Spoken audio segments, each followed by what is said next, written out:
Hi అండి. Welcome to ప్రకృతి. ఈరోజు వీడియో స్పెషల్ పాలకూర ఉల్లికారం. పాలకూర హెల్త్‌కి ఎంత మంచిదో మనందరికీ తెలిసిన విషయమే కదా!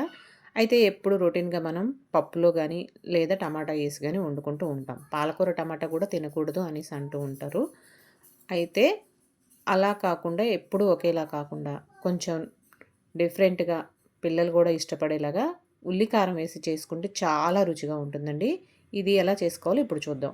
పాలకూర తీసుకొని నీట్‌గా కడిగి చక్కగా సన్నగా కట్ చేసుకోవాలి. కట్ చేసుకున్న తర్వాత స్టవ్ వెలిగించి కళాయి పెట్టుకొని ఒక 2 స్పూన్ల ఆయిల్ వేసుకొని, 1 స్పూన్ ధనియాలు, 2 స్పూన్లు పచ్చిశనగపప్పు, ఒక హాఫ్ స్పూన్ జీలకర్ర, ఒక 4 ఎండుమిర్చి వేసుకొని వేయించుకోవాలి. అవి తీసి పక్కన పెట్టుకొని అదే ఆయిల్‌లో ఒక 2 చిన్న సైజు ఉల్లిపాయలు వేసుకొని అంటే పాలకూరకు తగినట్టుగా వేసుకోవాలండి. నేను ఒక కట్ట పాలకూర తీసుకున్నాను. అందుకే 2 ఉల్లిపాయలే తీసుకున్నాను.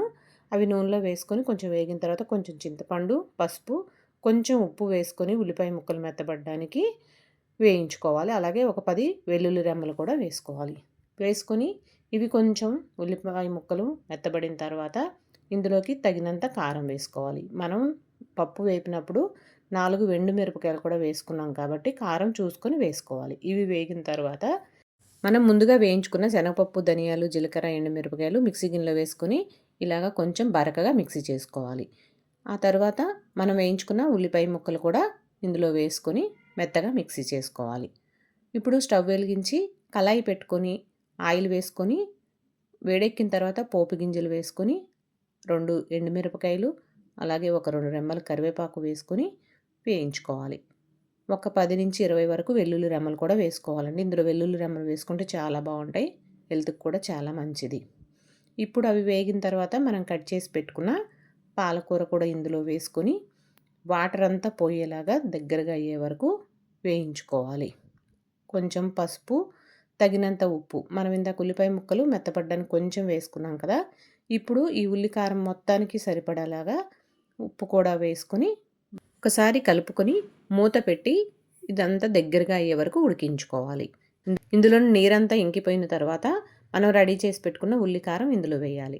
వేసి బాగా కలుపుకోవాలి. అంతా కలిసేలాగా కలుపుకొని మీడియం ఫ్లేమ్ పెట్టుకొని కొంచెం పచ్చివాసన పోయేలాగా మొత్తం కలిసేలాగా కలుపుకోవాలి. ఇందులో నూనె బయటకు వచ్చేంత వరకు వేగనివ్వాలండి. అప్పుడే రుచిగా ఉంటుంది ఉల్లికారం. మనం ఉల్లిపాయ ముక్కలు వేయించుకున్నాం కదా కారం వేసి పర్లేదని ఎమ్మటే ఆపకూడదండి. ఇది ఇందులో పాలకూరలో వేసిన తర్వాత ఇందులోని ఆయిల్ అంతా బయటకు వచ్చేంత వరకు లో ఫ్లేమ్ పెట్టుకొని ఉడికించుకోవాలి. చూడండి మనకి ఉడుకుతున్నప్పుడు ఆయిల్ కనిపిస్తుంది కదా! అలాగొస్తే రెడీ అయిపోయినట్టే.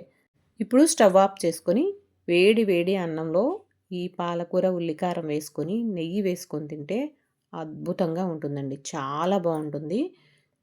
పాలకూరని కూడా తెలీదు. పిల్లలకి పెట్టామంటే పాలకూర అనుకోరండి అసలు. అంత రుచిగా ఉంటుంది. హెల్త్‌కి కూడా చాలా మంచిదండి. ఓకేనండి. ఈ వీడియో గనక మీకు నచ్చినట్టయితే లైక్ చేయండి, షేర్ చేయండి, సబ్స్క్రైబ్ చేసుకోండి. తప్పకుండా లైక్ చేయండి. మీరు లైక్ చేస్తే వీడియో కొంచెం ముందుకెళ్తుంది. ఓకేనండి. Thank you for watching. Bye అండి.